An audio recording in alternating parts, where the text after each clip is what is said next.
Friends, आपका स्वागत है मेरे YouTube चैनल में। और आज अपन पढ़ेंगे एफ ब्लॉक के एलिमेंट्स। ओके, चैनल को सब्सक्राइब कीजिए और इसको वीडियोस को आगे शेयर भी कीजिए। आज अपन पढ़ेंगे एफ ब्लॉक एलिमेंट के बारे में। तो अपन देखते हैं कि एफ ब्लॉक एलिमेंट क्या होते हैं, जिनमें लास्ट इलेक्ट्रॉन किसमें भरा जाता है। लास्ट इलेक्ट्रॉन जिसमें भरा जाता है एफ ऑर्बिटल्स में, जिनमें लास्ट इलेक्ट्रॉन एफ ऑर्बिटल्स में भरा जाता है वो आते हैं एफ ब्लॉक के एलिमेंट्स। एफ ब्लॉक के एलिमेंट्स में अगर अपन बात करते हैं तो एफ ब्लॉक के एलिमेंट्स में लेंथेनाइट्स एंड एक्टिनाइट्स दो तरह की सीरीज प्रेजेंट रहती है। टोटल एफ ब्लॉक के एलिमेंट्स कितने होंगे? 14 एंड 14 28 एलिमेंट्स होंगे। और यहाँ पे दो तरह की सीरीज प्रेजेंट रहेंगी, एक तो रहेगी लेंथेनाइट सीरीज एंड एक रहेगी एक्टिनाइट सीरीज। तो अपन बात करते हैं लेंथेनाइट एंड एक्टिनाइट सीरीज की। तो पहले अपन जनरली समझ लेते हैं कि एक्टिनाइट और लेंथेनाइट सीरीज कहाँ प्रेजेंट रहती है, क्या होती है उसके बारे में, और उसके बाद अपन देखेंगे आगे लेंथेनाइट्स के बारे में। ठीक है, तो फर्स्टली देखा जाए अगर कि लेंथेनाइट्स, तो लेंथेनाइट सीरीज में लास्ट इलेक्ट्रॉन भरा जाता है 4f ऑर्बिटल में। और 4f ऑर्बिटल में यहाँ पे लास्ट सीरीज में इलेक्ट्रॉन भरा जाएगा। तो यहाँ पे 4f1 से लेके 4f14 तक इलेक्ट्रॉन्स भरे जाएंगे और इस तरीके से 14 एलिमेंट लेंथेनाइट सीरीज में प्रेजेंट रहेंगे। एक लेंथेनाइट सीरीज की एक और खास बात ये है कि यहाँ पे +3 ऑक्सीडेशन स्टेट सबसे स्टेबल ऑक्सीडेशन स्टेट होती है। और ये ऑक्सीडेशन स्टेट मोस्टली सारे लेंथेनॉइड्स या सारे जो कह सकते हैं आपकी लेंथेनॉइड सीरीज में जो सारे एलिमेंट है वो सारे +3 ऑक्सीडेशन स्टेट शो करते हैं। अब बात करते हैं आप एक्टिनॉइड्स की। तो एक्टिनॉइड्स की सबसे बड़ी खासियत तो ये होती है कि ये सारे रेडियो एक्टिव होते हैं और रेडियो एक्टिव होने के साथ साथ ये वेरियस ऑक्सीडेशन स्टेट्स भी शो करते हैं। तो रेडियो एक्टिव और वेरियस ऑक्सीडेशन स्टेट्स होने के कारण इनको स्टडी कर पाना बहुत कॉम्प्लिकेटेड हो जाता है, बहुत हार्ड हो जाता है। इसलिए अपन एक्टिनॉइड्स के बारे में ज़्यादा चर्चा नहीं करते हैं या ज़्यादा इन पे प्रैक्टिकल्स नहीं किए जाते हैं, एक्सपेरिमेंट्स नहीं किए जाते हैं, क्योंकि सबसे मेन रीजन इनका हो जाता है रेडियो एक्टिव होना। रेडियो एक्टिव अपने को पता है बहुत डेंजरस होता है। रेडियो एक्टिव एलिमेंट से काम करना बहुत ही ज़्यादा प्रिकॉशन के साथ रेडियो एक्टिव एलिमेंट से काम करना पड़ता है। एक्टिनॉइड्स में लास्ट इलेक्ट्रॉन फिल किया जाता है 5f ऑर्बिटल में।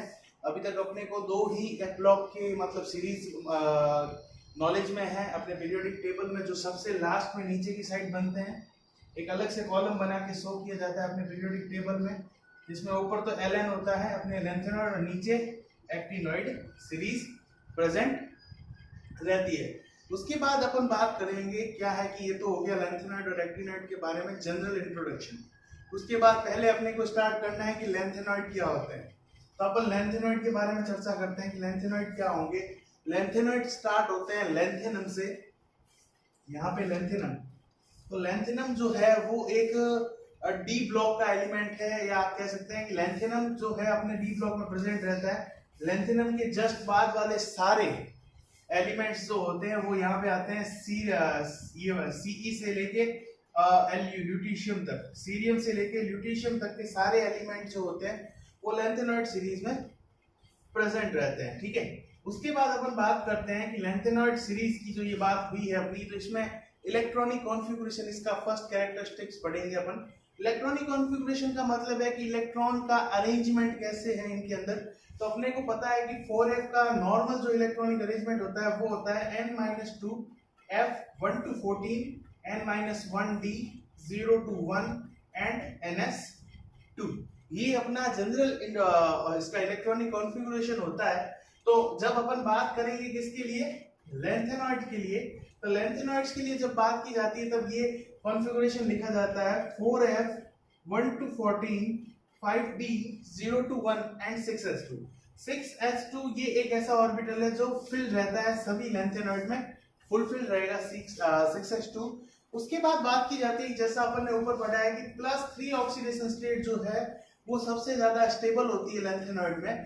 तो अब ये +3 ऑक्सीडेशन स्टेट स्टेबल होती है, तो अपन इसका जो इलेक्ट्रॉनिक कॉन्फ़िगरेशन है वो इसी +3 ऑक्सीडेशन स्टेट में पढ़ेंगे, क्योंकि मोस्टली क्वेश्चन सीरीज से पूछे जाते हैं कि जैसे आपको पूछ लिया सीरियम +3 का इलेक्ट्रॉनिक कॉन्फ़िगरेशन क्या होगा या ल्यूटीशियम +3 का इलेक्ट्रॉनिक कॉन्फ़िगरेशन क्या होगा। आपको इसके नॉर्मल इलेक्ट्रॉनिक कॉन्फ़िगरेशन नहीं पूछे जाते हैं क्योंकि वो बहुत ज़्यादा एक्सेप्शनल है, उनमें बहुत ज़्यादा एक्सेप्शन प्रेजेंट रहते हैं, इसलिए उनको याद करना आसान काम नहीं।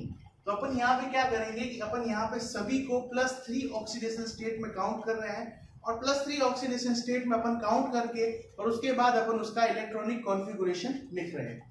ठीक है, तो अगर इलेक्ट्रॉनिक कॉन्फ़िगरेशन मैं यहाँ पे सिर्फ और सिर्फ 4f से स्टार्ट कर रहा हूँ, उसके पीछे वाला इलेक्ट्रॉनिक कॉन्फ़िगरेशन मैं यहाँ पे कंसीडर नहीं कर रहा हूँ, आप उसको सीधा ही कंसीडर कर सकते हैं इससे जस्ट पहले आने वाली इनर्ट गैस से। तो बात ये होती है कि जो ये लेंथिनम होता है यहाँ पे तो होता है 4f0, क्योंकि ये एक डी ब्लॉक का एलिमेंट है, तो डी ब्लॉक के एलिमेंट में f इलेक्ट्रॉन का कोई काम ही नहीं है। सीरियम में होता है 4f1, 4f2, 4f3, then 4f4, 4f5, 4f6, 4f7, 4f8, 4f9 और 4f10। उसके बाद आएगा 4f11, 4f12, 4f13 और लास्ट आ जाएगा 4f14। तो इस तरीके से अपन देख सकते हैं कि यहाँ पे इलेक्ट्रॉन एक एक इलेक्ट्रॉन फिल होता जा रहा है और अपने यहाँ पे लास्ट में अपने को क्या मिल जाता है 4f14। इसका मतलब लेंथेनॉइड में कहां से लेके कहां तक प्रेजेंट रहेंगे, सीरियम से लेके ल्यूटीशियम तक के जो एलिमेंट हैं ये लेंथेनॉइड में प्रेजेंट रहते हैं, लेंथेनॉइड सीरीज में प्रेजेंट रहते हैं, और ये 14 एलिमेंट्स जो होते हैं ये लेंथेनॉइड्स कहलाते हैं। ठीक है, उसके बाद अपन बात करते हैं इसकी सेकंड कैरेक्टरिस्टिक्स की, वो होती है एटॉमिक रेडियस या आयोनिक साइजेस। तो एटॉमिक रेडियस और आयोनिक साइजेस के बारे में पता करने के लिए अपन पढ़ रहे हैं कि साइज जो होती है इसका एक जनरल ट्रेंड होता है, आपको पता ही है एटॉमिक साइज का जो जनरल ट्रेंड होता है कि आप अगर लेफ्ट से राइट में जा रहे हो तो एटॉमिक साइज क्या होगी, डिक्रीज होगी। ऐसा इसलिए होता है क्योंकि लेफ्ट से राइट जाने में क्या होता है कि एटॉमिक नंबर बढ़ता जाता है और इफेक्टिव न्यूक्लियर चार्ज क्या होता है, बढ़ता जाता है। इसके कारण यहाँ पे साइज क्या होती है, कम होती जाती है। तो यहाँ पे सीधी सी बात अपने को ट्रेंड देखने को मिलता है कि आप लेंथेनम से ल्यूटीशियम तक जाओगे तो आपको साइज में डिक्रीमेंट देखने को मिलेगा या साइज कम होगी। ऐसा क्यों होता है, उसके पीछे मोस्टली दो रीजन होते हैं। एक तो होता है लेंथेनॉइड कॉन्ट्रैक्शन और एक होता है शील्डिंग इफेक्ट।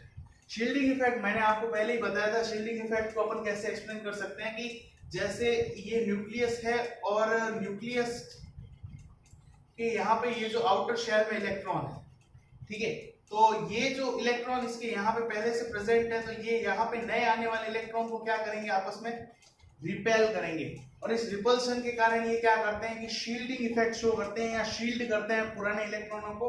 तो ये अपने को कहलाता है शील्डिंग इफेक्ट। अब शील्डिंग इफेक्ट यहाँ पे बहुत कम होता है। अगर शील्डिंग इफेक्ट की बात की जाए तो शील्डिंग इफेक्ट सबसे ज्यादा शो करते हैं एस इलेक्ट्रॉन्स। एस इलेक्ट्रॉन के बाद में पी इलेक्ट्रॉन के बाद में डी इलेक्ट्रॉन, और सबसे कम शील्डिंग इफेक्ट होता है एफ इलेक्ट्रॉन्स का। तो यहाँ पे अपन एफ इलेक्ट्रॉन्स की बात करें, इसका मतलब वेरी लेस शील्डिंग इफेक्ट। अब शील्डिंग इफेक्ट कम हो गया, इसका मतलब ये न्यूक्लियस क्या करेगा, इन इलेक्ट्रॉनों को अपनी ओर ज्यादा से ज्यादा अट्रैक्ट करेगा। तो ये ज्यादा से ज्यादा अट्रैक्शन के कारण क्या होता है कि इनकी साइज छोटी हो जाती है। तो साइज छोटी होने को क्या बोला जाता है, लेंथेनॉइड कॉन्ट्रैक्शन। तो इसमें बात की जाती है सबसे बड़ी साइज कौन से एलिमेंट की होगी, तो सबसे बड़ी साइज होती है लेंथेनम की, और सबसे छोटी साइज यहाँ पे देखने को मिलती है ल्यूटीशियम की। क्यों, क्योंकि आप जैसे जैसे लेफ्ट टू राइट बढ़ते जाओगे आपके पास एटॉमिक नंबर बढ़ता जाएगा और आपके न्यूक्लियर चार्ज, इफेक्टिव न्यूक्लियर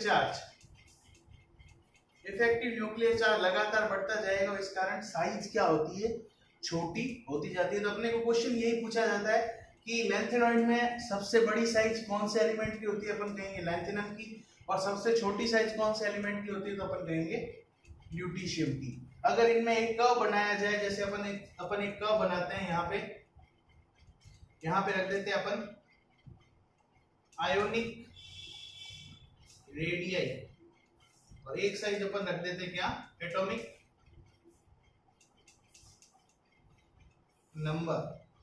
तो क्या अपने को ग्राफ कैसा मिलेगा, जब आप आयंस की बात करते हो तो आयंस मैंने आपको क्या बताया, आयंस इनके बनेंगे कुछ इस तरीके से। एक तो बनेगा जैसे लेंथेनम 3+ हो गया, Gd 3+ हो गया, तो ये 3+ ऑक्सीडेशन स्टेट्स में आयंस बनेंगे। तो अपन जब आयनिक रेडियस की बात करेंगे तो अपने को कर्व कैसा मिलेगा, अपने को कर्व मिलेगा कि सबसे ऊपर तो होगा यहाँ पे लैंथेनम 3+, और ये इस तरीके से साइज क्या हो रही है, कम होते होते लास्ट में आ जाएगा ल्यूटीशियम 3+।